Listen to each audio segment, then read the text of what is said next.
Welcome to a journey of spices, excitement, experiences, and stories of good flavor meeting great vegetables and fruits right here on AUMcuisine.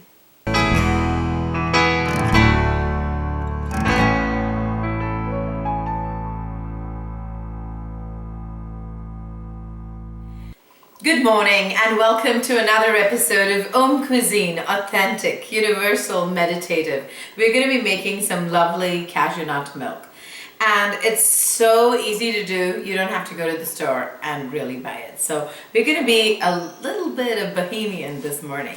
So the cashew nut has been soaked overnight. I think sometimes you want to have it in the evening, you can always soak it all through the day, just about 8 hours. So and I have about 3/4 cup of whole cashew nuts. Please don't use the ones with the halves, right? So it's not going to be as creamy. Don't ask me why really, but I've tried it and it really doesn't work out. So you just want to use the whole cashews, not the cashew halves, okay? So I'm going to put that in. And then I'm going to be putting about 3 cups of water. So it's very important to have proportion when you're making your milk. I know for a few other things I do say a little bit of this, a little bit of that, but for something like this, you really do want to have proportion because you are recreating something which you really want it to be creamy. So I'm going to be putting about 1.5 teaspoons of honey directly into the Vitamix. And then I'm going to be putting a pinch of Himalayan pink salt. That's it. So put the lid on and there you go.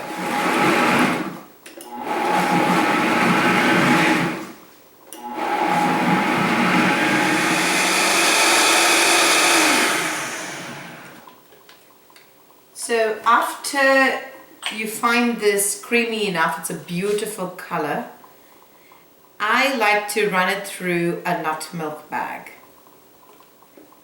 I just like the texture of the milk much better that way.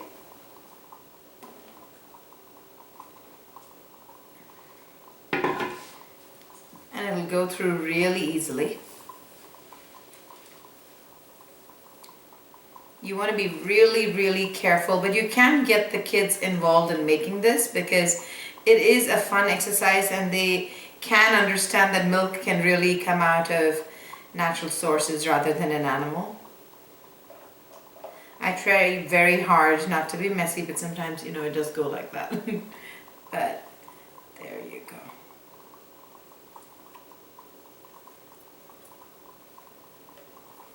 Beautiful. So you really want to make sure that you squeeze it, and it's extremely nutritious, very tasty.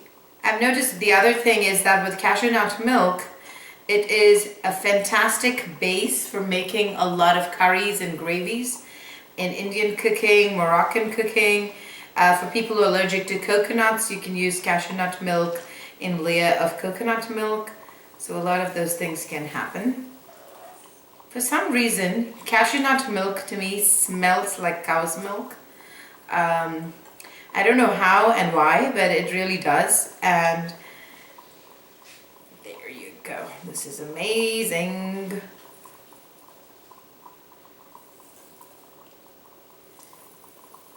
Super tasty. And you don't get much residue from it, you get very little stuff from it. You can really squeeze it to the absolute last drop. And what's inside can be used for curries and gravies again, or it can be used for a face pack. So I'm going to wash my hands now and I'll be right back. Okay, here I am back again. I'm going to show you guys in another episode how to make a really nice face pack with what's left over from the cashews. Isn't that cool? That's all that's left. So very nice. So I have a little bit of that honey from that spoon that I mixed it with. Didn't want to waste it.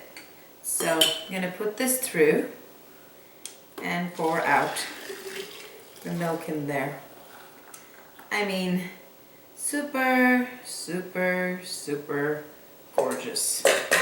Can you imagine that? So beautiful. So I'm going to pour myself a glass of cashew milk. Maybe that much is enough. I'm not going to really super taste it, but can't wait to try. Okay.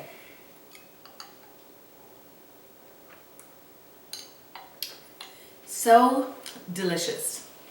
I'm sure if you have to watch out for nut allergies for some kids, but if there are no nut allergies, you can fool any kid that this is milk, because I'm sure it tastes like it. A lot of people have told me, I don't know myself, but a lot of people tell me that it absolutely smells like milk, and I gotta trust it. So it's wonderful and super tasty, and as you just saw, super easy to make. Until we meet again in another episode of AUMcuisine, this is Vaidya Priyanka.